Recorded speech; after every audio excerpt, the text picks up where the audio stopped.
yang bukan saja mati untuk dosa-dosa kami, menanggung hukuman dosa kami. Namun Yesus yang adalah Tuhan kami itu menyatakan kemerdekaan terhadap maut, kebebasan terhadap hukuman maut.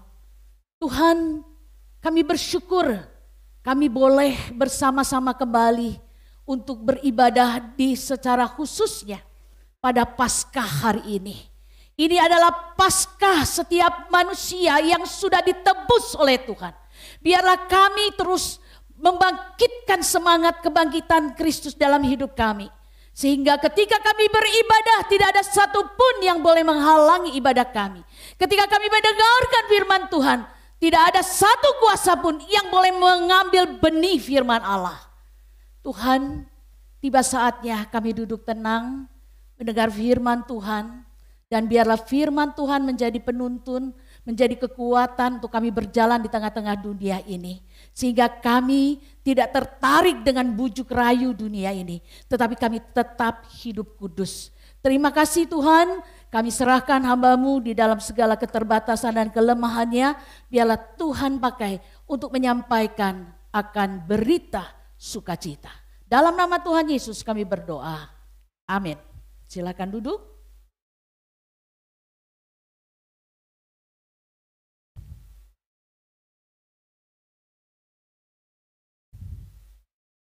Shalom jemaat sekalian. Shalom. Yesus sudah bangkit. Jawab haleluya ya. Kalau saya katakan Yesus sudah bangkit, haleluya. Haleluyanya nggak lemes ya. Ya, karena sudah bangkit berarti satu sukacita untuk kita sekalian. Yesus sudah bangkit. Yesus sudah bangkit. Haleluya. Haleluya. Yesus sudah bangkit.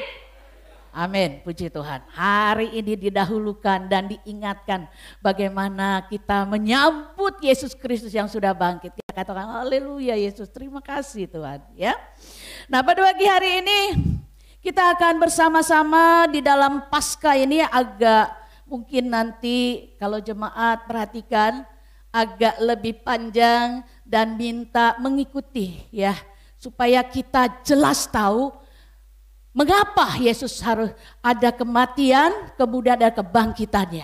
Apa yang menjadi fokus dari kematian, apa yang menjadi fokus daripada kebangkitannya. Apa yang dilakukan dalam hidup manusia ketika dia harus mati, ketika dia bangkit, apa yang dilakukan untuk manusia. Sehingga kita tahu maut tidak berdaya. Perhatikan tema ini, maut tidak berdaya. Kenapa tidak berdaya? Kenapa tidak dibinasakan saja mautnya begitu ya? Seringkali menjadi satu masalah buat kita. Aduh Tuhan, kenapa sih masih ada kejahatan ya di dunia ini? Kalau bisa semuanya baik-baik seperti Musa Ribka. Hahaha. Ya, diketawai sama teman-teman ya, sama rekan-rekan. Enggak mungkin ya. Nah, kenapa masih ada maut di tengah-tengah kehidupan kita dan belum ya dikatakan di sini maut tak berdaya dibuat tidak berdaya. Ya, nah sebelumnya mari kita baca dulu dalam firman Tuhan. Di dalam 1 Korintus 15. 1 Korintus pasal 15 ayat 54b sampai dengan 58.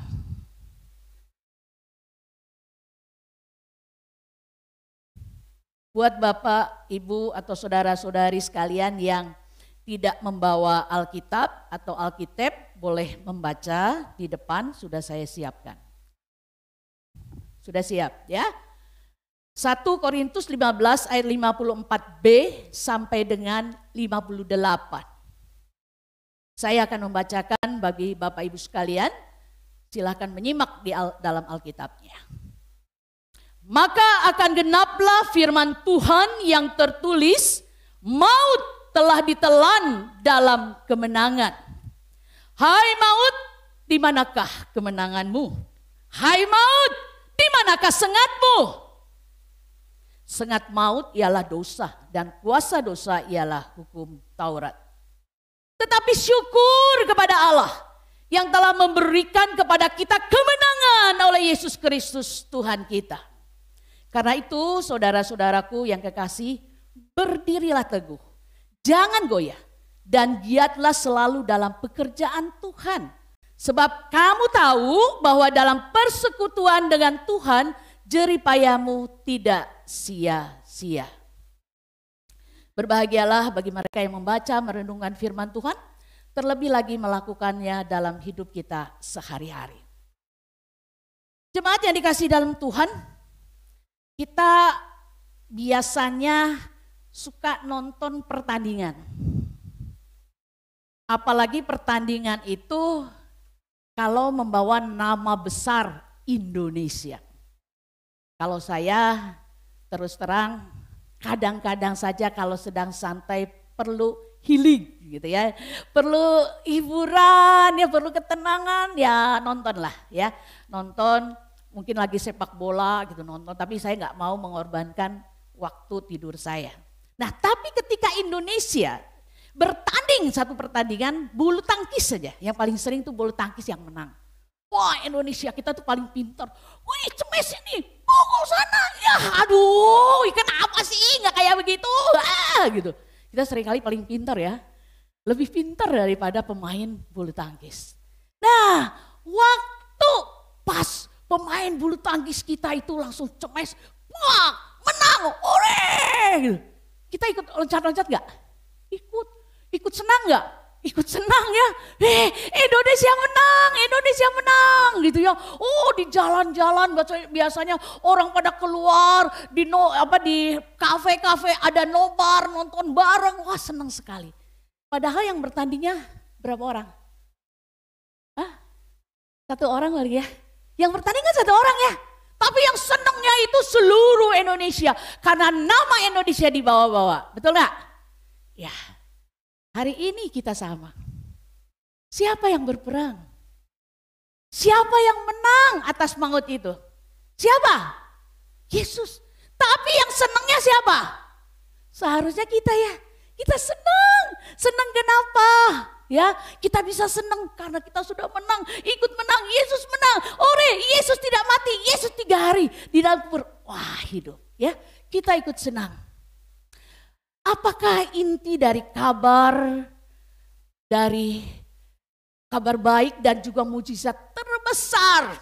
Kalau tadi pertandingan terbesar mungkin, kemenangan rasanya sukacita Indonesia menang. Tetapi di sini, apakah inti dan kabar baik dan juga mujizat terbesar dalam hidup manusia, dalam sejarah manusia? Apa itu? Yaitu 1 Korintus 15 ayat 3b sampai dengan 4 mengatakan Kristus, perhatikan. Kristus telah mati. Ini kabarnya. Karena dosa-dosa kita, bukan kesalahannya. Sesuai dengan kitab suci. Bahwa ia telah dikuburkan. Mati, dikuburkan jelas ya. Dan masih ada terusannya. Dan bahwa ia telah dibangkitkan pada hari yang ketiga sesuai dengan kitab suci.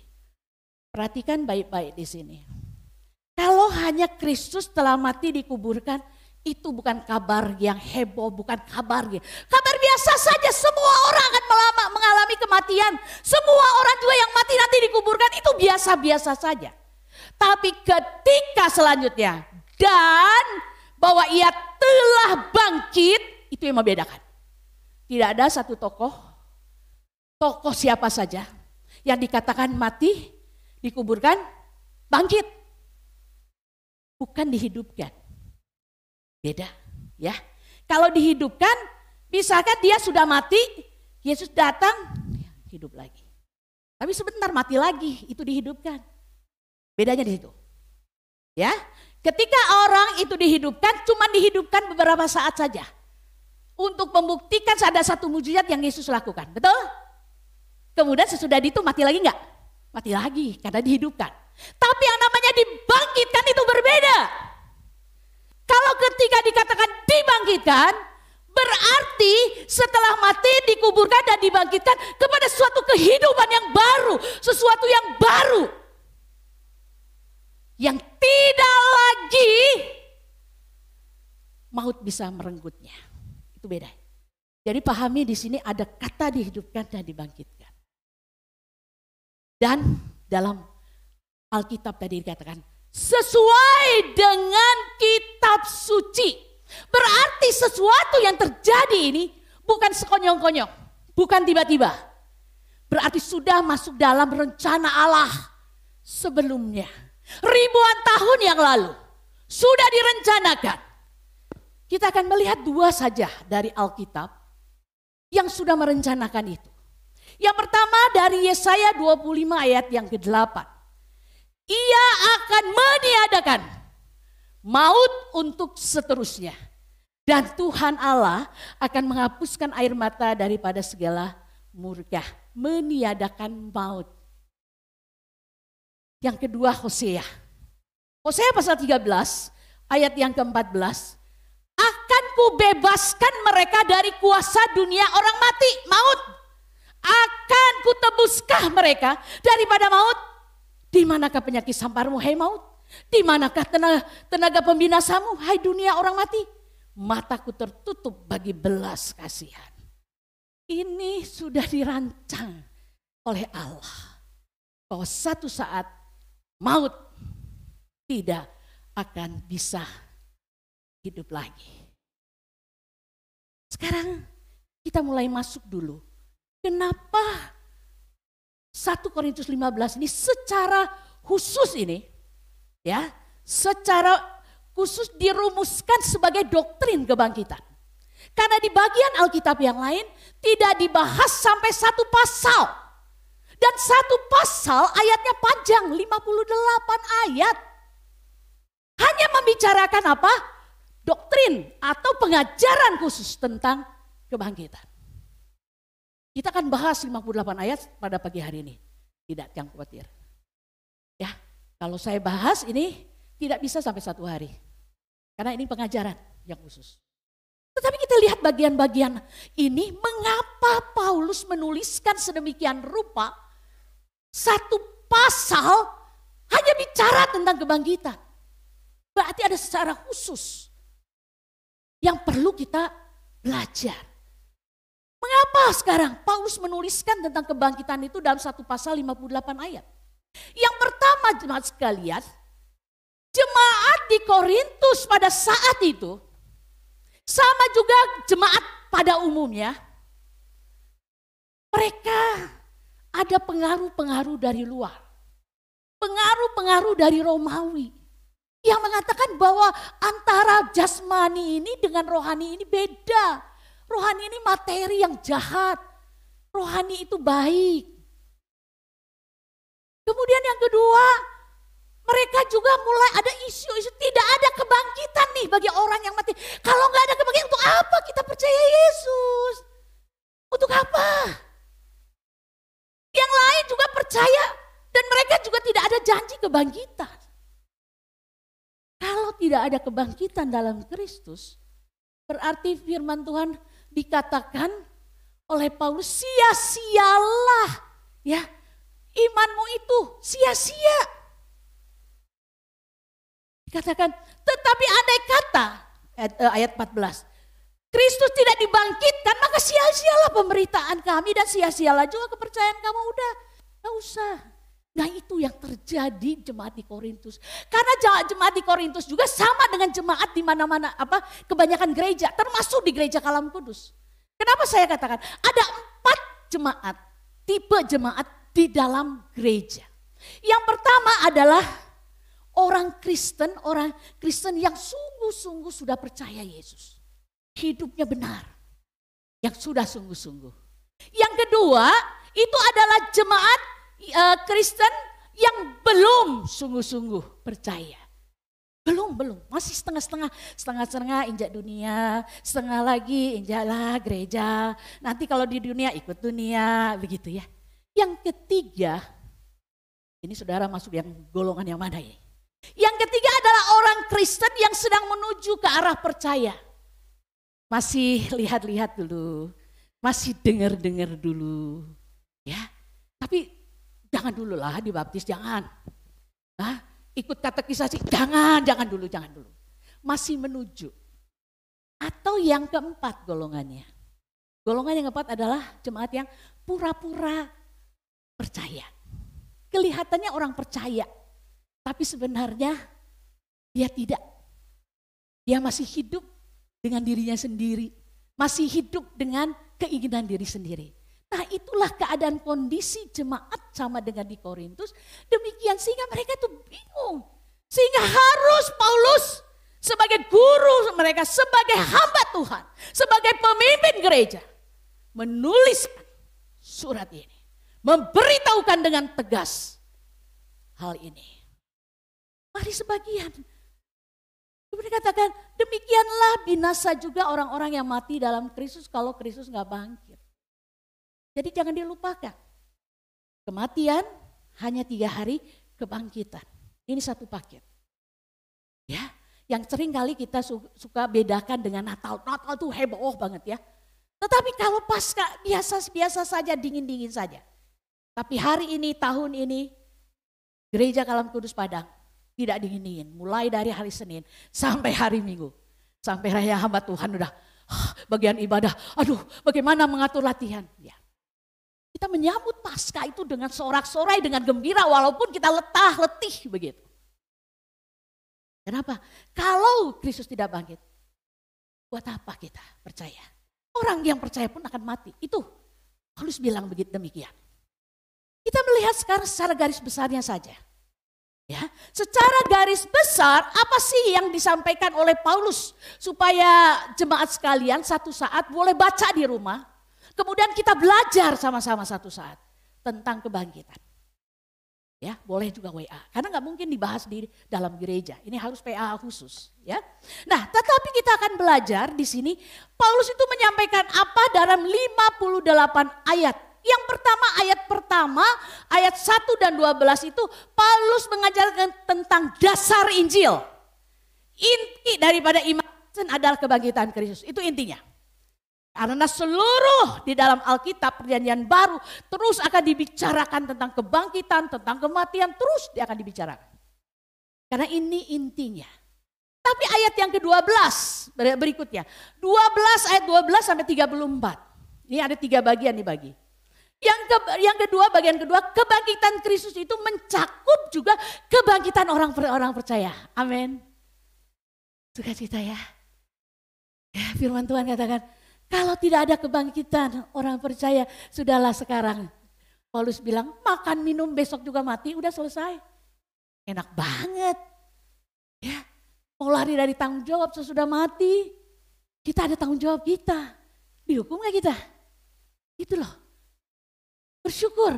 Paulus menyatakan kembali dalam firman-Nya. Ayat 12 sampai 34. Kebangkitan Kristus mencakup kebangkitan orang-orang percaya. Bukan orang-orang yang menuju percaya. Bukan orang yang pura-pura percaya ya. Yang ketiga, yang terakhir, bagian yang terakhir.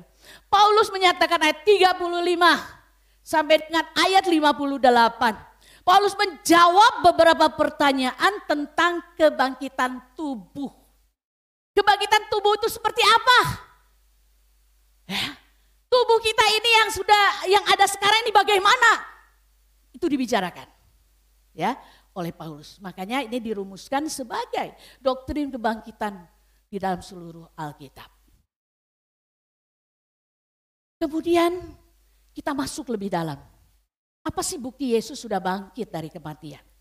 Harus dibuktikan dan kita harus bertanggung jawabkan. Ini adalah pertanyaan-pertanyaan yang esensinya harus kita ketahui. Apa sih buktinya? Kalau Yesus itu bangkit, kita harus memberikan jawab. Yang pertama apa? Ada bukti fisik. Ada kubur yang kosong. Kuburnya kosong. Kemana? Kosong. Pertanyaan saya, seringkali kita orang-orang percaya suka keliru. Apakah Yesus itu keluar karena ada malaikat menolong menggeser batunya terus Yesus keluar? Ya. Atau Yesus gak perlu batu itu digeser, untuk apa digeser? Kita percaya yang mana ya? Yang kedua apa yang pertama? Yang kedua mana? Saya yang kedua? Karena ragu-ragu ya. Batu yang digeser itu bukan supaya Yesus bisa keluar dari kubur. Karena tubuh Kristus itu tidak lagi bisa dibatasi oleh batu, oleh ruang, oleh waktu. Ya.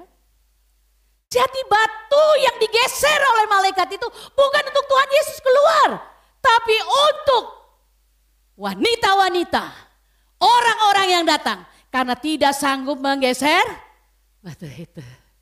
Jangan keliru ya. Jadi Yesus sebenarnya sudah keluar. Yesus keluar waktu batu itu tertutup atau Yesus keluar waktu batu terbuka? Nah, sudah jelas. Mau batu itu tertutup, mau berapa lapis Yesus bisa keluar kok. Gak ada lagi yang bisa membatasi sekarang. Kenapa?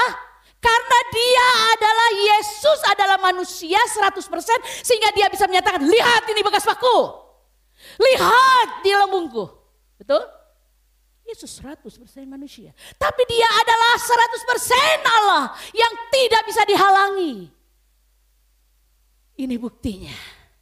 Ini bukti. Siapa yang bisa seperti itu selain Tuhan sendiri? Ya, kubur yang kosong membuktikan bahwa dia sudah bangkit. Bahkan perlu saksi, ada saksi mata. Cukup banyak Paulus katakan. Di dalam ayat 5 sampai dengan 8 cukup banyak saksi kok. Ada Kefas, ada ke-12 murid, ada 500 orang, ada terakhir Paulus. Waktu dia berjumpa dengan Tuhan di Damsyik. Kurang saksi matanya. Ini membuktikan Yesus sudah bangkit. Kalau Yesus sudah bangkit, sekarang bagaimana membuat maut itu tidak berdaya? Itu kan fokus kita ya. Betul enggak? Gimana bisa maut tidak berdaya? Perhatikan kata tidak berdaya. Juga jangan terkecoh oleh nanti di dalam ayat 26. Musuh terbesar, ya, musuh terbesar dicatat dalam Alkitab itu adalah maut yang akan dibinasakan. Jadi Bapak Ibu perhatikan bagaimana maut tidak berdaya. Ini maut dibuat tidak berdaya tapi belum binasa. Kalau orang bertinju, ya bertinju pertandingan, dek, KO. Yang KO tidak berdaya. Masih hidup gak? Masih hidup gak? Masih. Hanya dibuat tidak berdaya ketika ditinju, wah tinju lawan musuh Ribka. Tidak berdaya, tapi tidak binasa. Ini kita bicara terlebih dahulu adalah bagaimana maut dibuat tidak berdaya. Jadi binasanya kapan? Ketika Tuhan Yesus datang kedua kali. Maut adalah musuh terakhir yang akan dibinasakan bersama-sama dengan malaikat-malaikatnya, bersama-sama dengan manusia yang jadi pengikutnya. Yang sudah diberikan kesempatan untuk percaya Yesus tapi tidak mau percaya. Bersama-sama. Ketika Tuhan Yesus datang kedua kali. Jadi jelas di sini dulu ya. Jemaat belajar. Kita sama-sama belajar. Bahwa maut tidak berdaya. Berarti bagaimana maut tidak berdaya? Ya. Kapan maut itu datang? Kita perlu tahu dulu. Ya. Kita tahu sekarang bahwa maut atau upah dosa adalah maut. Hai maut, di mana kemenanganmu? Hai maut, di manakah sengatmu? Ini ejekan. Kita mengingat bagaimana satu orang itu siapa? Adam. Karena Adam, semua orang di dunia ini berdosa. Karena Adam tidak gagal taat kepada Allah, maka kegagalan itu juga termasuk diri kita. Kapan? Setelah dari mulai penciptaan setelah jatuh sampai kepada Musa menerima hukum Taurat. Mereka tidak tahu, seperti orang tuh cemong ya, bajunya kotor-kotor tuh udah tahu. Oh ya seenaknya saja, dosa itu wah sudah gak ada artinya lagi. Sehingga pada zaman Musa Allah memberikan hukum Taurat seperti apa? Kalau dulu cemong kita, kotor kita gak kelihatan, sekarang dengan hukum Taurat jadi kelihatan. Firman Tuhan katakan sejak dosa permulaan sampai dengan hukum Taurat belum diberikan. Dosa itu tidak ada hukumannya, dikatakan. Ya kamu bebas. Sengat itu adalah dosa dan kuasa dosa ialah hukum Taurat. Jadi jangan berpikir bahwa hukum Taurat itulah adalah penyebab daripada dosa. Tapi justru dengan adanya hukum Taurat, manusia bisa melihat nih bahwa perbuatannya ini adalah perbuatan yang jahat, perbuatan yang serius, yang bukan dianggap sepele. Makanya kita mewarisi status dan natur dari Adam. Manusia pertama, manusia satu-satu. Manusia pertama. Kita mewariskan status dan natur. Statusnya apa kita? Ngaku lah. Status kita apa? Kita adalah orang berdosa. Betul? Kita adalah orang berdosa. Ini status kita. Ya, kita anggap kita sampai di Musa sini. Ya, kita orang berdosa. Naturnya jadi natur apa? Naturnya kita dikuasai oleh dosa. Lihat pelajaran ini, ya. Karena satu, Adam. Kita punya status orang berdosa. Pangkatnya orang berdosa, jangan sombong. Orang berdosa. Naturnya apa? Dikuasai oleh dosa. Sehingga ketika dikuasai oleh dosa, maut, kematian itu menunggu kita. Kematian itu bukan hanya perpisahan antara jasmani dan rohani kita, itu kematian. Betul, semua orang akan mengalami. Siapapun juga, dari zaman Adam sampai nanti zaman akhir. Yang kedua, kematian yang kedua adalah apa? Bagaimana roh kita terpisah daripada pemberi roh. Itu kematian yang sangat menakutkan, yang sangat mengerikan. Sama seperti Kristus ketika di atas kayu salib, dia menanggung dosa manusia. Ya Allah, kenapa kau meninggalkan aku? Sehingga di dalam Kejadian pasal 6 ayat yang kelima, lihatlah natur dosa kita. Ketika dilihat Tuhan bahwa kejahatan manusia besar di bumi, dan bahwa segala kecenderungan hatinya selalu membuahkan kejahatan semata-mata. Itu kondisi kita, status kita. Maka daripada itu, apakah persoalan maut dan dosa ini dapat diatasi dengan pemberian aturan? Ada aturan gitu ya. Karena hukum Taurat bukan untuk itu.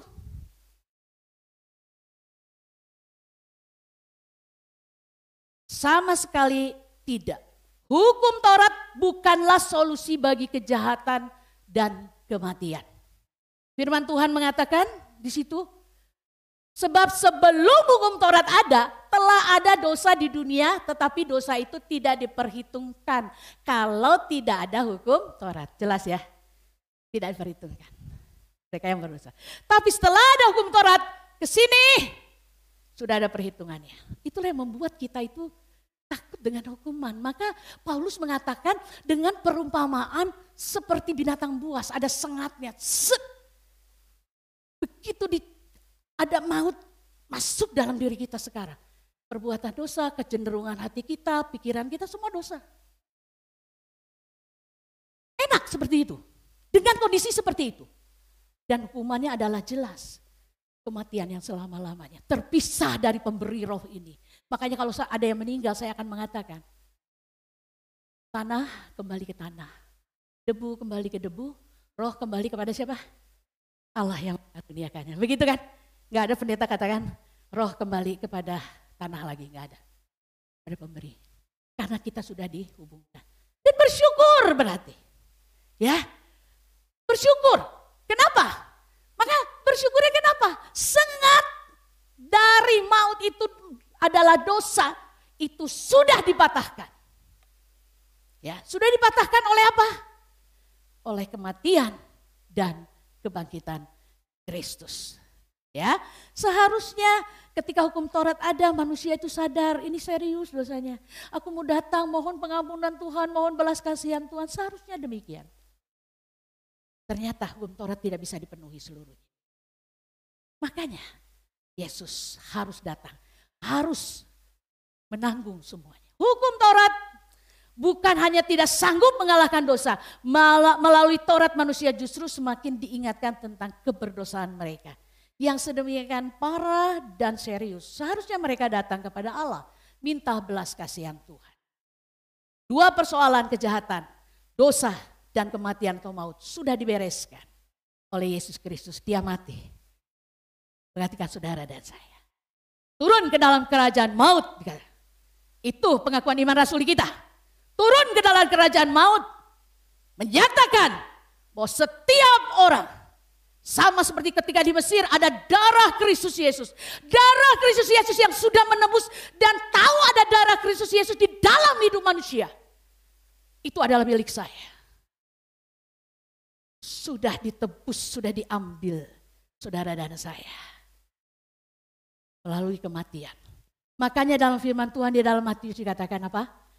Waktu Yesus mati, perhatikan. Kubur ada doa penantian. Orang bilang Sabtu sunyi, mau kasih nama apa saja, tapi bagi saya doa penantian. Saya nggak duga. Yang datang doa pagi-pagi jam 6. Wah, luar biasa. RSG hampir penuh. Hampir penuh. Yang berarti kalau saudara yang hari ini hadir, kemudian gak doa, mungkin penuh itu kemarin itu. Sayang sih saudara gak datang, coba saudara datang kemarin, penuh pasti. Luar biasa. Doa. Setiap hari saat teduh, setiap hari berdoa. Supaya jangan kepleset nih satu hari. Karena saudara dan saya gak tahu nih, nanti jam 6, jam 12, jam 1, jam sore, nanti jam malam, ada apa nih, ada apa, kejadian apa nih. Saudara siap, sedia dan tetap berdiri teguh, amin. Ya, baca firman Tuhan. Makanya baru bisa dikatakan berdiri teguh. Hanya itukah sebagai konkret, tindakan konkret kita? Bersyukur. Kalau bersyukur, berdoa, saat teduh, baca firman Tuhan, beribadah. Itu bukti konkret. Yang kedua, perhatikan ayat selanjutnya. Ada kata apa? Giat selalu dalam pekerjaan Tuhan. Ini bukti konkret yang berikutnya. Jadi di sini didorong oleh setiap kita untuk apa? Untuk apa? Untuk giat, untuk melayani. Ya, untuk melayani, ada dorongan untuk melayani. Saya mau melayani. Gak perlu ada komitmen pribadi. Saya mau melayani, musuh saya mau melayani. Beda orang. Itu ucapan syukur bukan di mulut aja. Di hati ada bukti konkret. Doa setiap hari, ibadah. Ya, supaya jangan kepleset. Yang kedua, ada dorongan untuk melayani. Ya, saya mau melayani apa saja. Hanya nyusun kursi rapi-rapi, sampah dipungut, sama sekarang udah gak ada. Bersyukur sama Tuhan. Itu ada bukti konkretnya. Melayani. Jadi ketika kita menjadi pelayan, kita melayani itu bukan berarti mana penghargaan dari gereja. Kok gereja gak menghargai kita? Itu kan ucapan syukur. Konkretnya itu. Loh saya kok masih memberi? Iya, bukan hanya tenaga, bukan hanya otak, pikiran. Tapi kalau itu berkat Tuhan ada, kenapa kita harus taruh di sini? Nggak bisa, saya nanti nggak kebagian rumah tangga saya bagaimana? Manusia hidup bukan dari roti saja, tapi dari firman Allah. Ya, giat kata giat selalu berarti terus menerus. Ya, terus menerus melayani, tidak putus. Terus menerus dengan melimpah di semua sisi. Apa yang bisa saya lakukan? Itu bukti konkret kita ucapan syukur kepada Tuhan. Karena sudah diberikan kemenangan. Orang yang sudah diberikan kemenangan beda. Bukan hanya ucapan syukur di mulut, tapi di hati. Ada tindakan yang konkret, yang nyata. Apakah kita sudah melakukan itu? Atau kita masih berhitung-hitung? Nanti dulu. Ada tuh sama saya yang belum kasih komitmen pribadi, pelayanan pribadi ke saya. Tunggu ya, saya telepon ya. Atau saudara sendiri yang mau telepon Muse, WA ke Muse. Iya, saya mau buktikan tindakan konkret saya bersyukur untuk kemenangan dari Kristus. Sengatnya ada, tapi gak bisa membuat saya menjadi orang yang berdosa lagi. Status saya udah berbeda. Dulu saya orang berdosa, sekarang saya menjadi anak Allah, sudah ditebus. Amin enggak? Ada amin? Amin. Ya, giat selalu, apapun juga. Kata ini kalau dipelajari itu sebuah sesuatu yang melimpah ruah di semua sisi. Yang mau dilakukan itu giat selalu. Itu artinya. Kemudian, kata yang terakhir. Kata yang terakhir itu juga menjadi dasar atau dorongan kita. Apa dikatakan? Segala jerih payah kita tidaklah sia-sia. Kata kuncinya, waktu kita membuktikan melayani Tuhan, itu kata kuncinya di dalam Tuhan. Jadi ada orang yang melayani bukan di dalam Tuhan. Di dalam diri dia kesombongannya. Saya harus dihargai dok, jangan sampai saya direndahkan. Saya tidak bisa, saya tidak terima. Saya harus dilihat bahwa saya mampu. Tidak perlu. Orang yang betul-betul melayani, dia tahu di dalam Tuhan dia melayani. Kenapa? Dikatakan tidak sia-sia. Karena Kristus sudah bangkit. Jika tidak demikian, semua pelayanan kita sia-sia. Kita tidak sia-sia melayani karena Kristus sudah bangkit, sudah kasih kemenangan kok buat kita. Masih kurang. Sehingga kita perlu meminta kepada manusia penghargaan. Ingat, saudara dan saya ada iman yang berbeda. Di dalam Tuhan berarti saudara dan saya melakukan segala sesuatu dengan iman. Satu-satunya iman yang menyelamatkan. Perhatikan. Satu-satunya iman yang menyelamatkan adalah iman yang menghasilkan perbuatan. Kalau saudara mengatakan saudara dan saya beriman, tapi tidak ada buahnya, tidak ada perbuatannya dari iman itu. Berarti iman saudara dikatakan dalam Yakobus 2 ayat 26 apa? Iman yang mati. Jadi saya tahu mana iman yang mati, mana iman yang menyelamatkan. Iman yang menyelamatkan itu semangatnya kayaknya gak habis-habis. Kenapa? Karena dia tahu bahwa perbuatan baik, pelayanan yang dilakukan dengan giat itu akan diperhitungkan sebagai bukti keberadaan iman kita di hadapan Allah nanti. Allah gak bisa dibohongi. Saudara berpura-pura, saudara sedang melayani dengan sungguh-sungguh, Tuhan tahu kok. Karena Tuhan melihat perbuatan baik akan diperhitungkan, akan diberi upah. Makanya kita seringkali bilang, tenang gak apa-apalah, upahku besar di sorga kok. Saya sudah melayani ini dan itu masih aja saya dianggap begini begitu, difitnah lagi. Udah tenang aja, upahmu besar di sorga. Amin. Diperhitungkan segala sesuatu. Iman yang menyelamatkan adalah iman yang menghasilkan perbuatan. Pada akhirnya, sampai di penghujung. Inilah yang seharusnya kuasa kebangkitan Kristus pasca seharusnya ada 6 hal dalam hidup kita. Yang saudara dan saya pada akhirnya begitu panjang saya khotbah dan ujungnya 6 hal ini saudara bawa pulang. Lakukan. Yang pertama, hiduplah dalam kemenangan Kristus. Berarti berani menghadapi segala tantangan kehidupan. Apa yang menjadi tantangan kehidupan saudara dan saya hari ini? ekonomi, kemalasan, dalam nama Yesus bangkit. Kiat, bangun pagi-pagi, cari Tuhan. Itu tantangan kehidupan. Saudara dan saya hari ini saya melihat bangku ini masih cukup banyak, ya, walaupun hujan, bersyukur kepada Tuhan. Saudara sudah menang menghadapi tantangan air hujan. Yang kedua, kuasa kebangkitan Kristus itu harus mampu mengalahkan dosa. Jadi jangan dosa yang disalahin terus ya. Nanti berbuat dosa lagi, nanti jatuh lagi. Kan hamba Tuhan sering bilang begitu, oh kamu ini berdosa lagi. Sekarang setelah tahu ada Paskah, kuasa kebangkitan Kristus, kemenangan Kristus sudah diberikan, kita akan mengalahkan dosa itu. Kalau ada sesuatu yang kayaknya ini tidak sesuai dengan firman Tuhan, saudara bisa tolak kan? Karena sudah diberi kuasa itu kepada saudara dan saya. Anak kecil aja gue nyanyi lagu sekolah minggu, lagunya apa tuh? Guru sekolah minggu. Dalam nama Yesus, dalam nama Yesus. Ada? Dalam nama Yesus, dalam nama Yesus. Ada? Oh, udah gak ada lagi. Iblis diapakan katanya? Iya, betul kan? Itu Alkitabiah, iblis dikalahkan.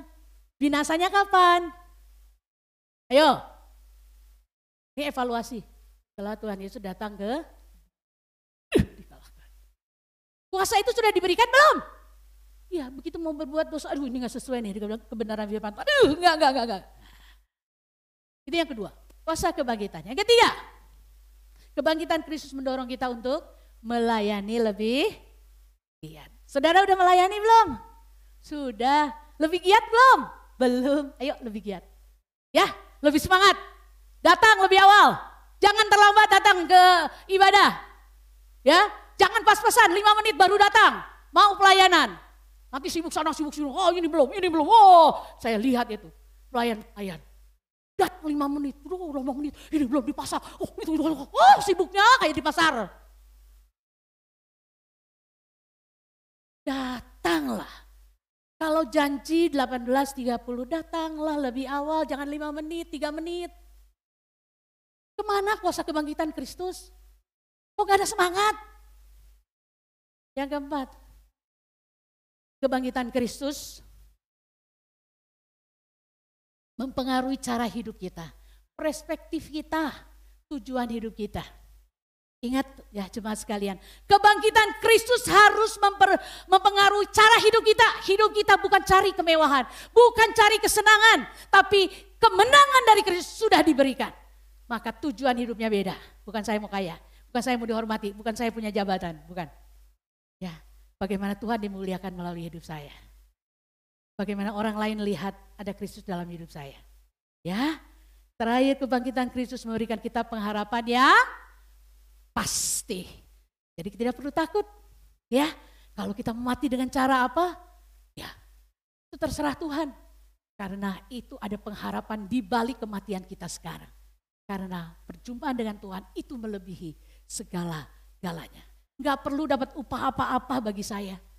Saya ketemu Yesus, saya ketemu Allah, udah rasanya sukacita. Ini bukan 6, 5. Ya, menjadi ingatan kita semua. Kiranya Paskah ini mengubah setiap kita. Mengambil komitmen yang baru ketika kita melayani. Mengubah perspektif pikiran kita, cara hidup kita, mengubah tujuan hidup kita. Mari kita berdoa.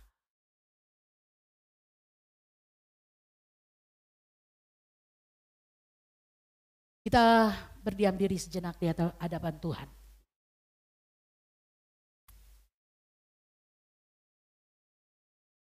Jemaat yang dikasihi dalam Tuhan, saudara dan saya sudah diberikan kemenangan terhadap maut. Sehingga seharusnya kuasa dosa itu tidak menguasai hidup saudara dan saya. Saudara dan saya dapat melawannya. Karena kuasa kemenangan kebangkitan Kristus sudah diberikan untuk saya dan saudara. Maukah saudara dan saya mulai hari ini melawan akan tipu muslihat iblis? Maukah saudara melawan? Jika mulai ada dosa menggelitik hidup kita dan membuat kita berdosa, melakukan dosa. Maukah saudara berkata dalam nama Yesus, kebangkitan Kristus sudah mengalahkanmu. Jangan lagi menguasai hidup saya. Jangan lagi menguasai pikiran saya. Semuanya sudah jadi milik Kristus. Berdoalah kepada Tuhan. Mohon kekuatan.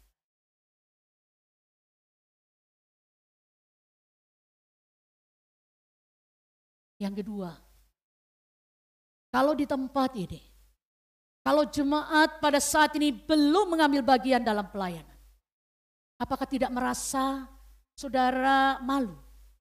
Diberikan kemenangan, diberikan kemerdekaan, kemenangan atas maut, kemerdekaan lepas dari hukuman. Saudara masih tidak mau